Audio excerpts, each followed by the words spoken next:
Hello student, welcome in class. आज हम पढ़ेंगे भारत का इतिहास। भारत का इतिहास जो है वो कहाँ से स्टार्ट हुआ है, कैसे कैसे उसके बारे में हमें पता चलता है, कौन कौन से स्रोत है जिससे इस इतिहास के बारे में जानकारी प्राप्त होती है, वो सब हम देखेंगे आज। तो इतिहास क्या होता है कि परिवर्तन के साथ निरंतरता ही इतिहास है।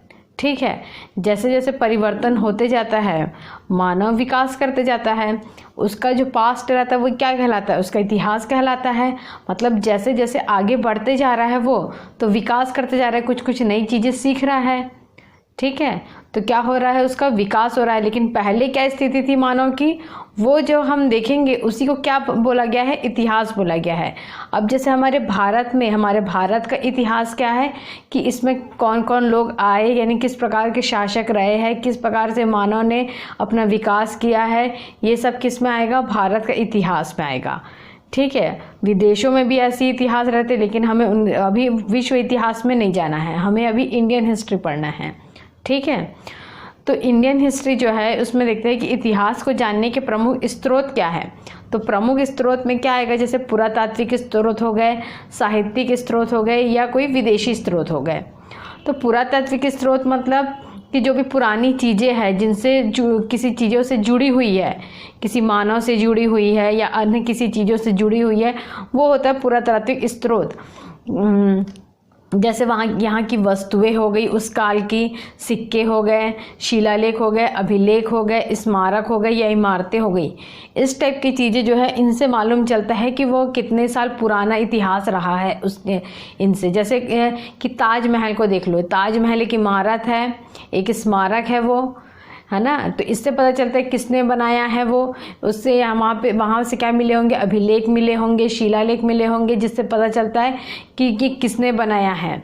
ये जैसे सिक्के हैं तो सिक्कों से पता चलता है कि वहाँ का शासक जो था, उस समय जो शासक था वो किस प्रकार का था। क्योंकि बहुत सारे शासक क्या रहते हैं, अपने सिक्कों में अपना नाम खुदवाते थे, या जो जिस भी कला के प्रेमी रहते थे, जैसे संगीत के हो या धनुर्विद्या के हो, तो वो क्या करते थे, अपने सिक्कों में उसको छापते थे। तो ये सब चीज़ें से क्या पता चलता है कि पुराना जो रहे हैं, यानी कि साहित्यकार जो रहे हैं और जो हमारे शासक रहे हैं जो पुराने, उनके बारे में जानकारी प्राप्त हुई है। अब जैसे साहित्यिक स्रोत मतलब उनके शासनकाल में जो साहित्यकार रहे होंगे, लेखक रहे होंगे, उससे पता, यानी कि उनके दौरान लिखी गई किताबें जो है उनसे मालूम चलेगा कि वो शासक ने क्या क्या काम किए हैं, वो सब पता चलता है। तो ये क्या हो जाते हैं, लिखा हुआ चीज़, पुस्तकें, किताबें जो है वो एक साहित्यिक स्रोत होते हैं। विदेशी स्रोत में क्या होता है कि जो विदेशी यात्रा किए हैं, यहाँ पर जो भी विदेशी आए हैं, यात्रा किए हैं, उनके बारे में मालूम चलता है, वर्णन दिया जाता है। या वो विदेशी जो आए थे वो उस राजा के बारे में बताता है कि ये राजा कितना प्रतापी था, किस किस देशों के साथ इसके अच्छे संबंध रहे हैं, वो सब किसमें पता चलता है, विदेशी स्रोतों से मालूम चलता है। ठीक है, ये तो क्लियर हो गया होगा। अब जैसे इतिहास के स्रोत के बारे में जानकारी देने वाली संस्थाएं कौन सी है वो देख लेते हैं। संस्थाएं कौन कौन सी होती है, देखो इसमें पहला है एशियाटिक सोसाइटी ऑफ बंगाल। ठीक है, इसके डायरेक्टर कौन थे, विलियम जोन्स थे इसके डायरेक्टर। तो जो एशियाटिक सोसाइटी ऑफ बंगाल था वो कब बना था, ये 1784 में बना था। मतलब ब्रिटिश जो है वो आ गए थे। तब गवर्नर जनरल की पोस्ट में कौन था उस समय, वॉरेन हेस्टिंग। अच्छा, ये गवर्नर जनरल क्या है, वॉइसरॉय क्या है, ये सब आगे डिटेल में बात करेंगे। अभी फ़िलहाल ये देखना है कि गवर्नर जनरल कौन थे उस समय। तो वॉरेन हेस्टिंग गवर्नर जनरल थे और प्रथम डायरेक्टर कौन थे, विलियम जोन्स। ठीक है, 1862 की बात है कि यहाँ कौन सा विभाग फिर स्थापित किया गया, भारतीय पुरातत्व सर्वेक्षण विभाग। ये जो था, देखो ये थोड़ा ये इंडियन नाम नहीं लग रहा है, ये इंडियन नाम है हमारा। ये एशियाटिक सोसाइटी ऑफ बंगाल उस समय की बात है जब बंगाल में सत्ता स्थापित हो चुकी थी। ठीक है, और यहाँ ये क्या है, ये देखो प्लासी का युद्ध जो हुआ था वो कब हुआ था, 1757 में हुआ था। प्लासी का हुआ, बक्सर का हुआ, उसके बाद जो है वो एशियाटिक सोसाइटी ऑफ बंगाल की स्थापना की गई, ऐसा याद रखना है। जैसे 1857 की क्रांति हुई, उसके बाद ये यानी कि बना विभाग भारतीय पुरातत्व सर्वेक्षण विभाग बना। इस समय वायसराय कौन थे? तो लॉर्ड कैनिंग ही थे। लॉर्ड कैनिंग जो थे वो 1857 की क्रांति के समय भी थे, तो उस समय से लेके ये वायसराय बने थे। इसमें प्रथम निर्देशक कौन थे इसमें प्रथम निर्देशक? Alexander Cunningham. अलेक्जेंडर कनिंघम, इन्हीं को क्या कहा जाता है? भारतीय इतिहास का पिता भी इन्हीं को कहा जाता है। ये बहुत इंपॉर्टेंट फैक्ट है, पूछा जाता है बहुत कुछ एग्जाम्स में ये सब।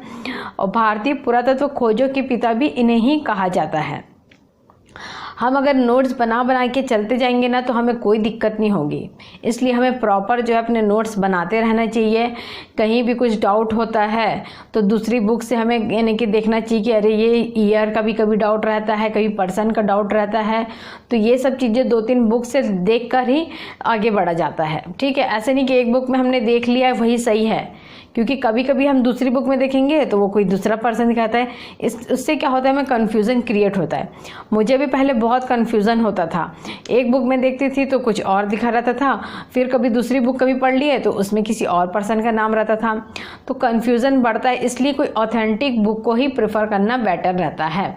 ठीक है, तो मैंने जो नोट्स बनाए ये ऑथेंटिक बुक के बेस पर ही बनाया है, जो आपको बहुत ज़्यादा हेल्पफुल रहेंगे।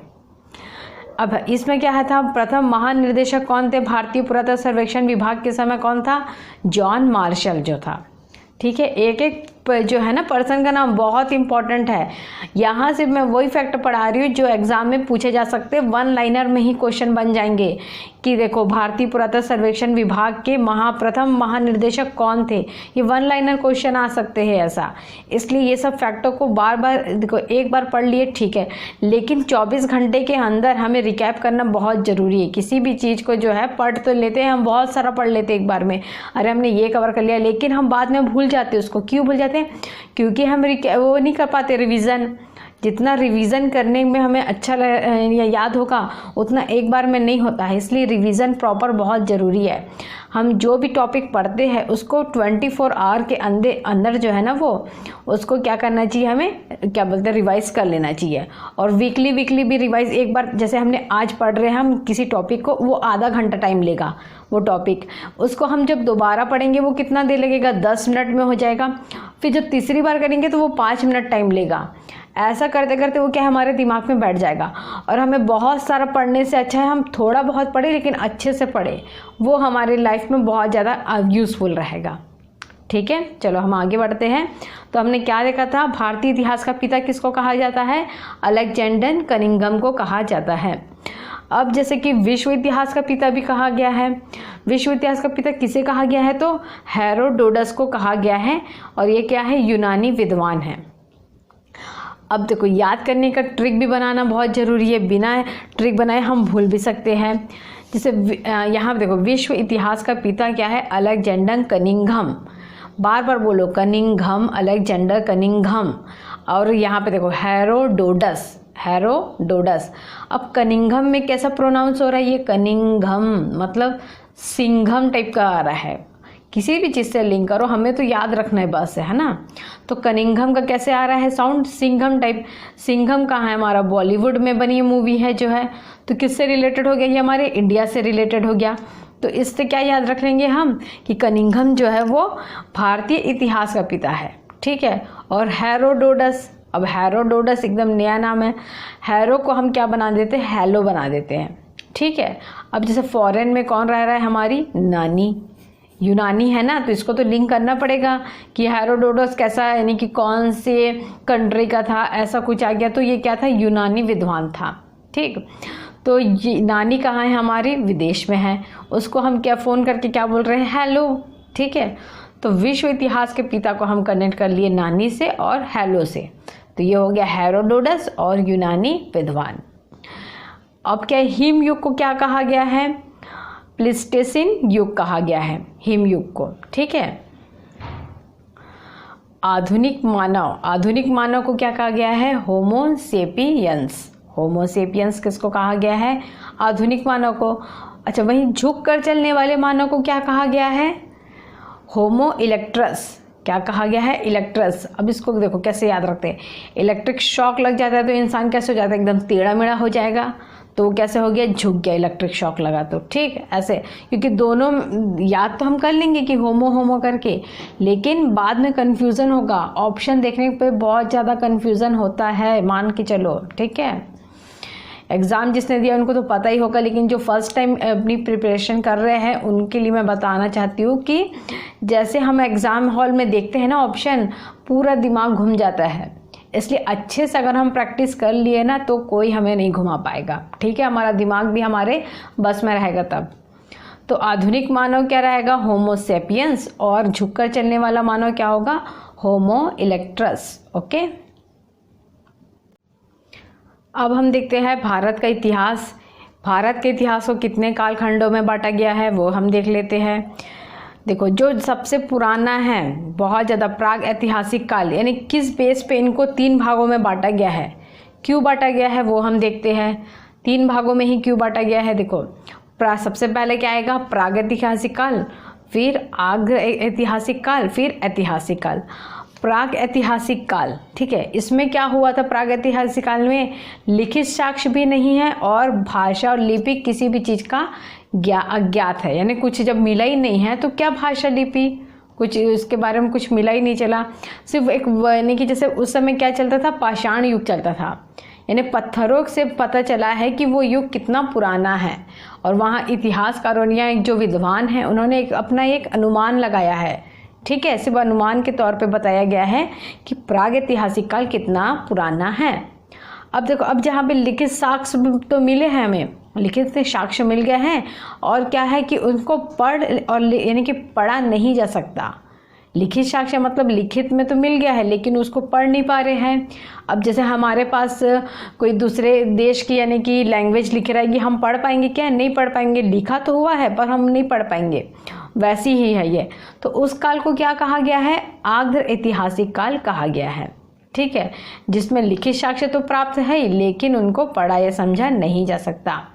इसमें कौन सा काल आता है, यहाँ पे सिंधु घाटी सभ्यता इसी काल में आता है, ठीक है, ये याद रखना है। सिंधु घाटी सभ्यता में क्या प्राप्त हुए हैं, लिखित साक्ष्य तो प्राप्त हुए हैं लेकिन उसको पढ़ा या समझा नहीं जा सकता, ठीक। अब देखते ऐतिहासिक काल। ऐतिहासिक काल क्या होगा, जिसमें लिखित साक्ष्य तो है और इसको पढ़ा और समझा भी जा सकता है, मतलब ऋग्वैदिक काल से लेके अभी वर्तमान तक के काल को क्या कहा गया है, ऐतिहासिक काल। तो ये हमको एकदम अच्छे से क्लियर हो चुका है। हमें ये सोचना है कि हम जो भी पढ़ रहे हैं हमें बिल्कुल अच्छे से क्लियर हो रहा है, तब हम आगे बढ़ेंगे, ठीक है। अगर समझ नहीं आया एक बार फिर से पॉज करके आप लोग कहते हैं रिकैप करो, लेकिन समझ में आना बहुत ज़रूरी है कि इतिहास को कितने कालों में बांटा गया है, 3 कालों में बांटा गया है। पहला है प्रागैतिहासिक काल, आद्र ऐतिहासिक काल और ऐतिहासिक काल। बहुत सिंपल है, कोई डाउट नहीं होना चाहिए इसमें। आगे चढ़ते हैं हम। प्रागैतिहासिक काल को हमने 3 भागों में बांटा है, ठीक है, यानी कि प्रागैतिहासिक काल में क्या आएगा, देखो पाषाण काल आ रहा है प्रागैतिहासिक काल में। अब पाषाण काल को कितने भागों में बांट दिए हैं, 3 भागों में बांट दिए हैं, पूरा पाषाण काल, मध्य पाषाण काल और नवपाषाण काल। अब इन सब की क्या क्या खासियत है वो हम देखते हैं। पूरा पाषाण काल जो है इसको माना गया है 5 लाख ईसा पूर्व, ठीक है। अब सोच रहे हैं ये ईसा पूर्व क्या है, ठीक, ईसा पूर्व क्या होता है, जैसे कोई भी टाइम है, ठीक है, जैसे हमारे वॉच रहती है, घड़ी रहती है, ये घड़ी है हमारी, ठीक। अब यहाँ पे 12 बज रहा है, 12 बज गया, 12 बजने के बाद क्या बजेगा, 1 2 3 ऐसा हो रहा है, और 12 की इधर क्या है, 11 10 9 ऐसा हो रहा है। अब जो उल्टा चलेगा, ठीक है, 12 11 10 9 ऐसा जो चल रहा है ना, उल्टा चल रहा है, वही क्या है, ईसा पूर्व है, मतलब एक टाइम है, ये 0 टाइम है, ठीक है, और इसके बाद शुरू हो रहा है 1 2 3 4 की काउंटिंग शुरू हो रही है। और यहाँ पे कैसे काउंटिंग शुरू हो रही है, 99 98, इसको 100 मान लो, ठीक है, 97 ऐसी। तो जो ईसा मसीह का जो जन्म माना जाता है वो कब माना जाता है, इस जो है ना 0 उसमें माना जाता है ईसा मसीह का जन्म, ठीक है। तो उसके इधर जो भी चीज़ आएगी, जो भी टाइम पीरियड जो रहेगा उसको किस में काउंट करेंगे हम, ईस्वी में, और जो भी इधर आएगा ठीक है, के पहले जो आएगा वो क्या होगा, पूर्व। पहले आ रहा है मतलब पूर्व, तो उसको क्या कहा गया है, ईसा पूर्व कहा गया है। ठीक है, यानी उसी को ईसा पूर्व को बिफोर क्राइसिस और एडी, ठीक, ऐसा बताया गया है, यानी एडी और बीसी। ठीक, पहले क्या आएगा, बीसी, फिर उसके बाद एडी, ऐसा होगा।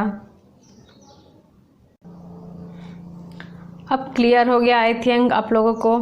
तो पूरा पाषाण काल जो बताया गया है वो बताया गया है 5 लाख ईसा पूर्व से लेके 8,000 ईसा पूर्व।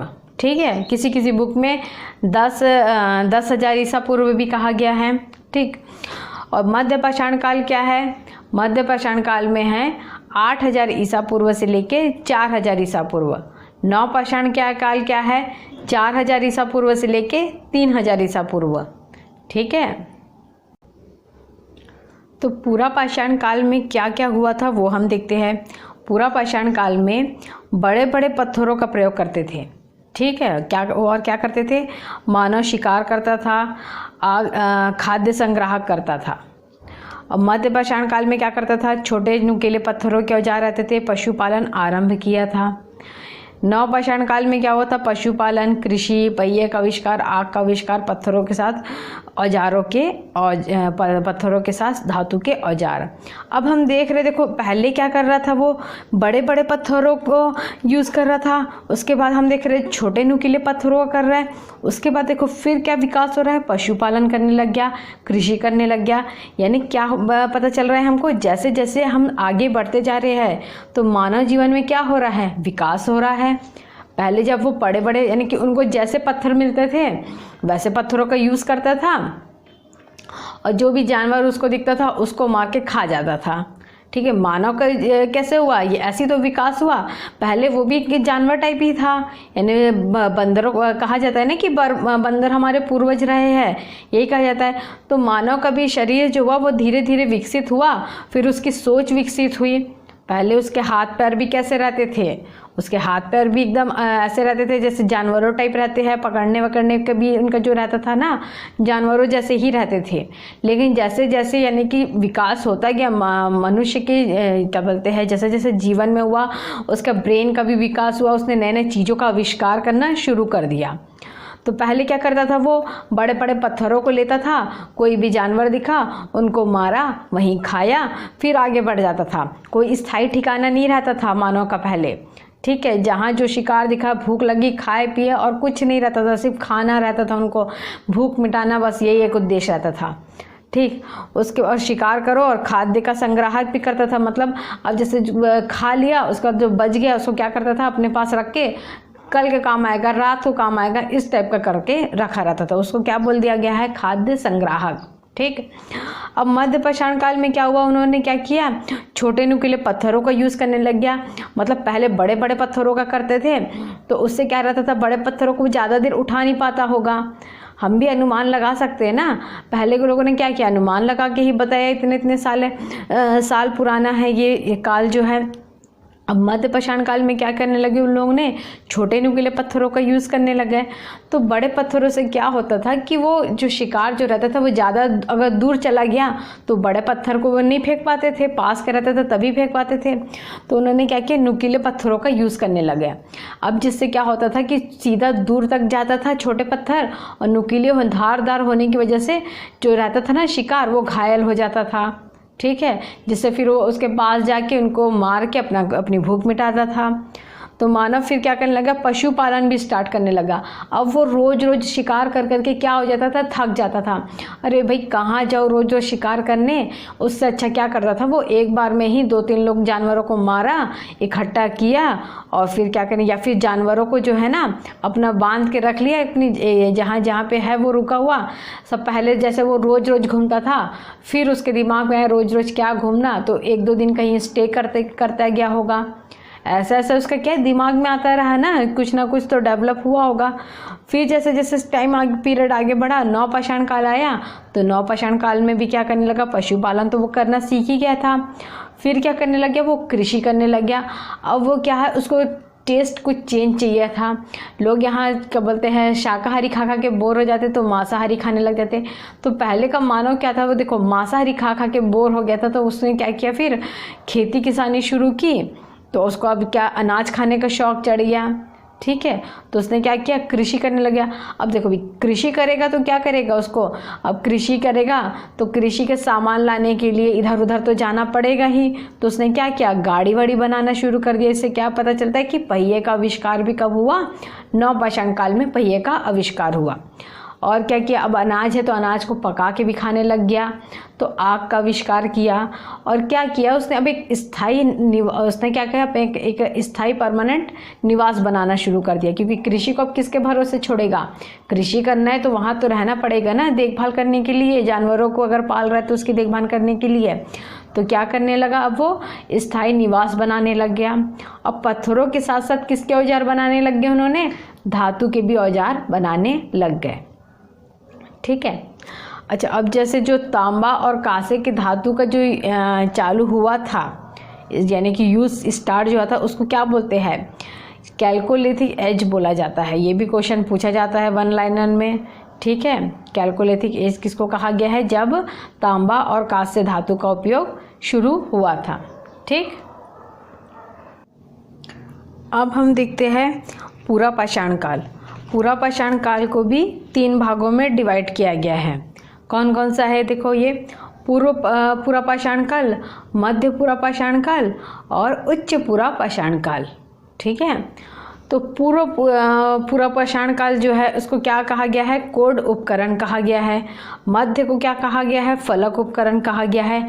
और उच्च पूरा पाषाण काल को क्या कहा गया है, खुरचनी उपकरण कहा गया है, ठीक है। इसमें सिंपल से है, इसमें थोड़ा यानी कि उसमें काट छाट करके बनाया गया, इसमें और ज़्यादा काट छाट करके बनाए गए उपकरणों को। इसमें क्या हुआ था, आग के आविष्कार का उपयोग नहीं था। और मध्य पूरा पाषाण काल को क्या कहा गया है, फलक संस्कृति, क्योंकि इसमें फलक उपकरण का यूज करे हैं तो इसको क्या कहा गया है, फलक संस्कृति।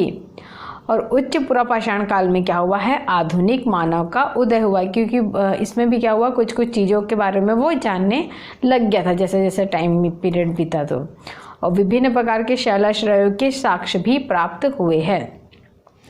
अब हम स्थान देख लेते हैं, ये कहाँ से इसके साक्ष्य प्राप्त हुए हैं। तो पूरा पाषाण काल में जो पूरा पाषाण काल है उसके साक्ष्य हमें कहाँ से मिले हैं, भीमबेटका की गुफा आदमगढ़ एमपी से, बेलन घाटी यूपी, नर्मदा घाटी एमपी, सोहन घाटी पाकिस्तान से मिला है। और आंध्र प्रदेश और कर्नाटक से भी हमें प्राप्त हुआ है। स्थान यहाँ देख लेते हैं मध्य पूरा पाषाण काल में, तो क्या है, बेलन घाटी, नर्मदा घाटी, डिंडवाना और नेवासा महाराष्ट्र से। डिंडवानी कहाँ है, ये राजस्थान में है।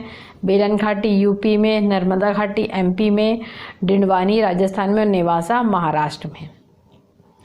उच्च पूरा पाषाण काल में कहाँ है स्थान, देखो भीमबेटका की गुफा, बेलन घाटी, बीजापुर, चैतूर और छोटा नागपुर का पठार।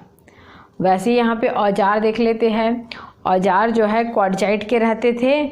और हैंडेक्स जो मिला है हमें वो कहाँ से मिला है, हैंडेक्स जो मिला है वो मिला है हमें मद्रास के पास पलवरम से प्राप्त हुआ है। और किसने प्राप्त किया था, तो रॉबर्ट ब्रूस फुट ने। ये क्वेश्चन पूछा जाता है, हैंड एक्स के साक्ष्य कहाँ से प्राप्त हुआ है, किसके द्वारा प्राप्त किया गया है, तो ये है रॉबर्ट ब्रूस फुट ने मद्रास के पास पलवरम में प्राप्त किया है। यहाँ पे औजार क्या है, छेदनी खुरपी, ठीक है।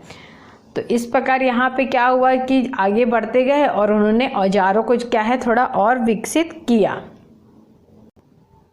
मध्य पाषाण काल में क्या किया था, आखेट, पशुपालन, मत्स्य पालन। देखो पशुपालन की शुरुआत कब से हो गई थी, मध्य पाषाण काल से पशुपालन की शुरुआत हो गई थी। और बागौर से सर्वप्रथम पशुपालन के साक्ष्य प्राप्त हुए हैं। बागौर कहाँ पे है, राजस्थान में, ठीक है। अच्छा, पशुपालन के साक्ष्य बागौर से मिले, तो कैसे लिंक करेंगे हम, बागौर मतलब देखो गौर से, देखो बागौर, ठीक, बागौर। बगीरा सुने हैं, मोगली में एक जानवर रहता था उसका फ्रेंड बगीरा, तो बगीरा क्या था, पशु था, तो बगीरा से क्या होगा, बागौर, ठीक है। तो बागौर से बगीरा, ये कहाँ क्या मिला उसको?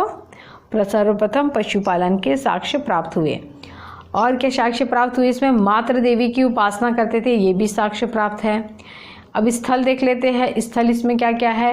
बेलन घाटी है, बेतवा घाटी एमपी, सोन घाटी, कृष्णा घाटी, सांभर झील। सांभर झील जो है उसमें वृक्षारोपण के साक्ष्य मिले हैं। ये विश्व का सबसे प्राचीन है, ठीक है, वृक्षारोपण के साक्ष्य प्राप्त हुआ है। जो औजार कैसे रहते थे इसमें? पत्थरों व हड्डियों से निर्मित औजार है। माइक्रोलिथ कहा गया है इन औजारों को। और यूनेस्को द्वारा भीमबेटका शैल चित्रों को विश्व विरासत सूची में शामिल किया गया है, ठीक है।